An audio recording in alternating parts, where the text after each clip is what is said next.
This is my custom camera arm that I built out of 2020 aluminum extrusions and a 3D printed hinge plate. At the bottom here I have a camera mount for a phone.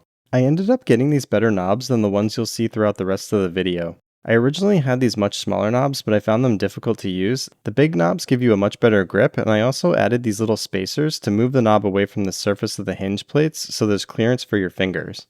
These knobs are really great. I got them and the spacers off of McMaster.com.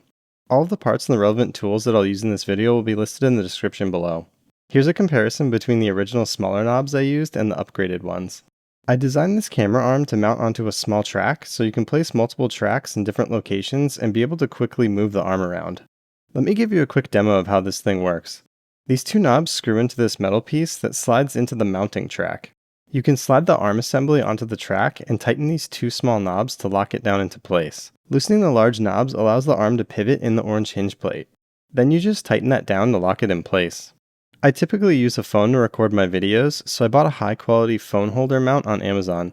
You could easily swap this out to hold whatever kind of camera you're using, factoring in the weight obviously. I also bought a ball head mount that attaches between the phone holder and the camera arm to allow for 360-degree adjustment. Just a reminder that all the links for these parts are in the description below. Let's play around with adjusting the arm.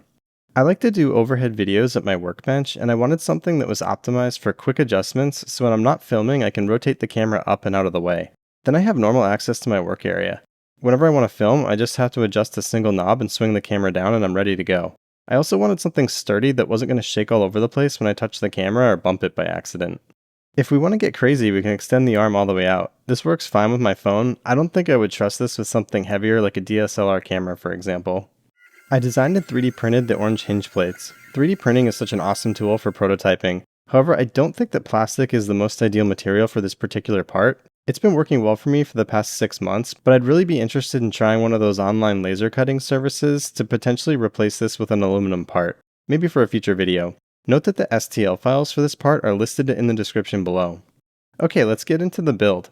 I'll be using my miter saw with an aluminum cutting blade and some cutting wax to cut different lengths of 2020 aluminum extrusion. If you've never seen aluminum extrusions before, they're totally awesome. It's basically an erector set for adults. I wish it was sold locally in stores, but it's typically only used industrially and in some consumer products like 3D printers. Amazon's a great source for small lengths. My favorite supplier is a manufacturer called Misumi USA. I'll add links in the description below. Here are all the parts for the build. You can see the curved cutout in the hinge plate that will allow the arm to pivot. For the first section of the arm, it will pivot on this aluminum joint made for 2020 extrusions. Here's a close-up of that ball head mount that connects to the phone holder with a 1/4-inch screw. The ball head mount will connect to the arm with a 1/4-inch bolt that we will add. Both of these are high-quality metal parts. We will use a piece of 2040 extrusion for the track that mounts to the wall, and an equally sized piece of 2020 extrusion for the base of the arm that mates up with the track. We can attach the base of the pivot joint to the base of the arm using an M5 8mm screw that goes through the pivot and into a T-nut that's placed into the track on the extrusion. You can loosely attach the T-nut onto the screw and slide the whole thing onto the extrusion. This needs to be precisely lined up with the center of the extrusion so that it's in the center of the orange hinge plate once it has been mounted. I'll give it a little extra crank to make sure it isn't going anywhere. Now to attach the other end of the pivot, we need to tap threads in the end of one of the extrusions. I'll be using some cutting fluid and an M5 tap to cut the threads. You want to be careful to screw the tap in straight. If you have a 3D printer, I've seen some models floating around for tap and drill guides for 2020 extrusions. I've never tried one, but I'll see if I can find one and toss it in the description. Now we can attach the pivot to the end of the extrusion with an M5 screw. This one's 15mm long.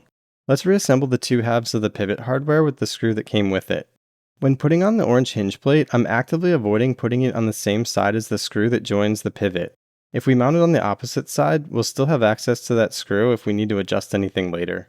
I attached the orange hinge plate to the extrusion and used it as a guide to drill out the two center holes that hold the knobs that are used to secure the arm to the wall-mounted track. Two M5 10mm screws and matching M5 T-nuts attach the hinge plate to the extrusion. We will get back to the wall mounting functionality after we finish assembling the rest of the arm. We're going to use an M6 knob and special M6 T-nut for the hinge plate adjustment. This T-nut is designed to be rolled into the channel on an extrusion instead of having to be placed in from the end.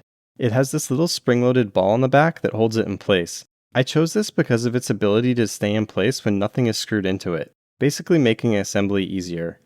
I cut the threads on the M6 knob to about 13 millimeters. I also put a washer in between the knob and the hinge plate to create more surface area for it to grip on. If you decide to use the larger knobs that I mentioned at the start of this video, you will have to factor in the length of the spacer if you add one. Now let's attach the other orange hinge plate to the extrusion with some M5 10mm screws and M5 T-nuts. This will connect a little differently than the first hinge plate since the hinging direction is oriented down instead of facing out. You may have noticed that this hinge plate has a hole in the center. This is what we will use for the pivot point on the next extrusion rather than the pivot bracket that we used previously. I decided to try something different to see how it performs. In a future iteration, I think I'd prefer to eliminate the pivot brackets entirely and go with this method that integrates the pivot action into the orange hinge plate. I drilled a hole in the extrusion and cut an M5 bolt to about 37 millimeters for my pivot point. To secure the other side of the pivot, I cut a piece of 1/8 inch aluminum that is 2 inches wide and 3.5 inches long. Then I line this up with the hinge plate to mark and drill the center and mounting holes. If I ever have the hinge plates laser cut out of aluminum, I'll replace this rectangular piece with another hinge plate. Now we can wrap up the hinge assembly and secure it with an M5 lock nut.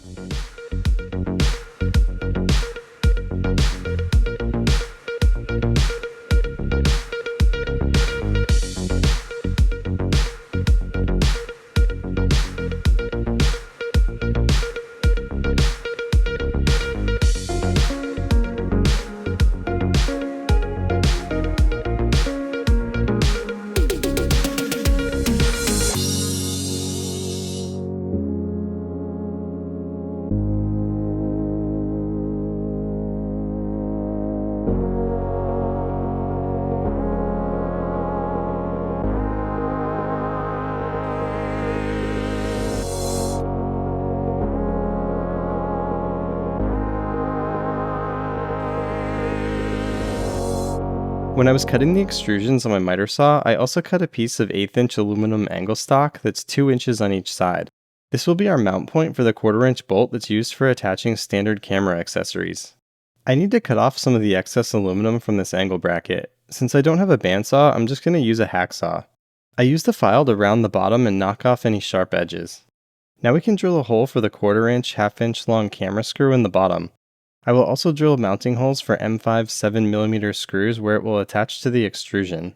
After that, we'll be ready to attach our camera accessories.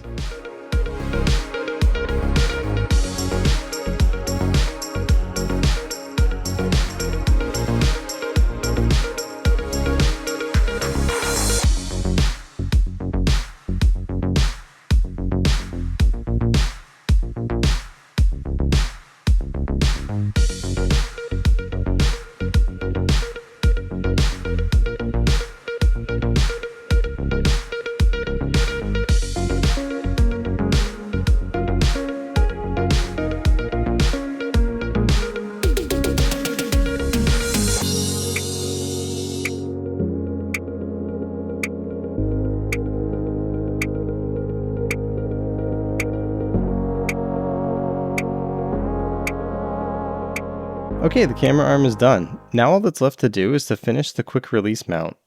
The arm will slide into this piece of 2040 extrusion that will be attached to the wall. I'm going to put a small aluminum stopper at the bottom of the 2040 extrusion to make it easy to slide the camera arm into place without having to hold it in place while tightening it down. The base of the arm will connect to the wall-mounted track with these 2 threaded knobs that attach to a metal piece that is essentially a long T-nut with some threaded holes in the middle. This part is typically used for linearly joining pieces of 2020 extrusion. I need to shorten the length of these knobs so the base of the arm is close enough to the track, and tightening the knobs will lock it into place against the track.